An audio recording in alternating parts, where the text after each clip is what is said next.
ډېرې خبرې دلته کېږي چې قرآن کې نشته یا ډېرې خبرې یو دېرشمه سپاره کې راځي و تپوس کولی شم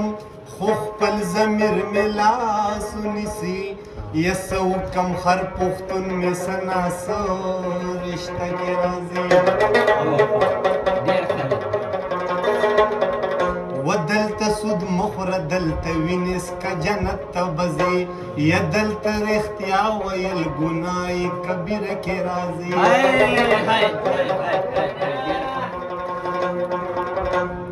وکه د منظر غزل ګناه دی ترنم کې ویل یا نو ملا ستا اذان خو په موسیقي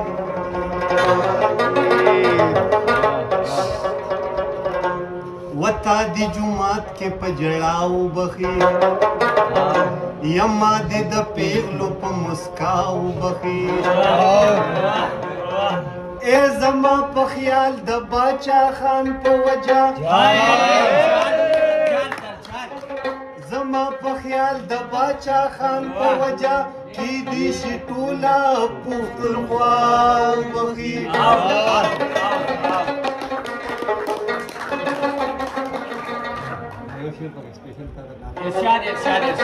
و هغې زمونږ د زړونو خیال ساتلی یا کترینه کې خدای الله وبخي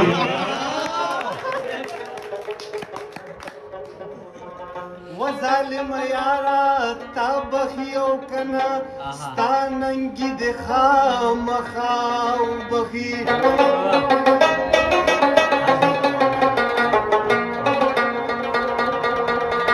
یا منظر نن د مازیګر په مونځ کې و ټول دوا وکې چې ملا وبخي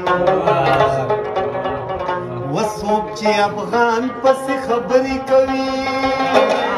یا لکه چې ځان پسې خبرې کوي هغه سړي ته زه پښتون نه وایم چې باچا خان پسې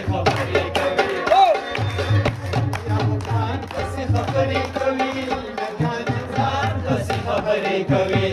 هغه سړي ته زه پښتون نه وایم چې باچا خان پسې خبرې کوي هغه سړي ته زه پښتون نه وایم چې باچا خان پسې خبرې کوي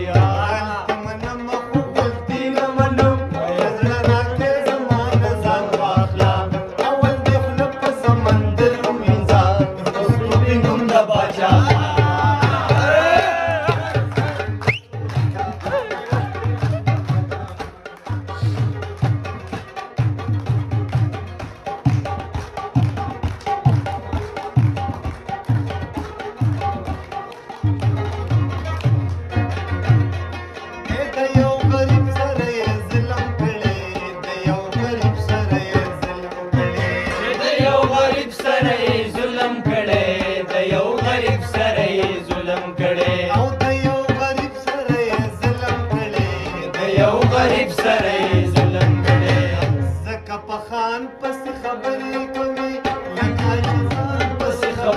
کوي هغه سړي ته زه پښتون نه وایم چې باچا خان پسې خبرې کوي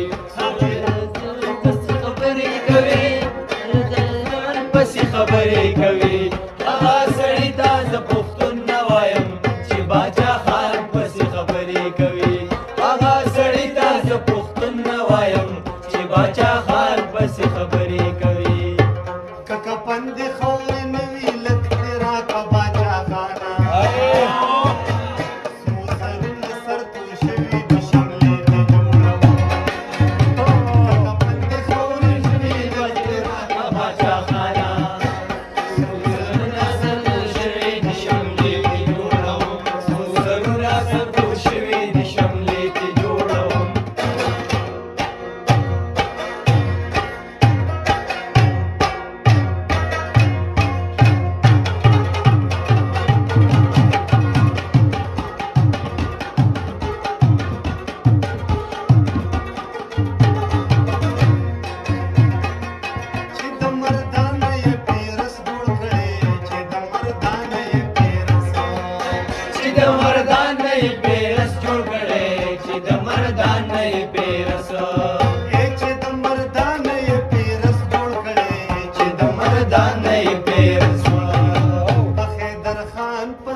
خان پسې خبرې کوي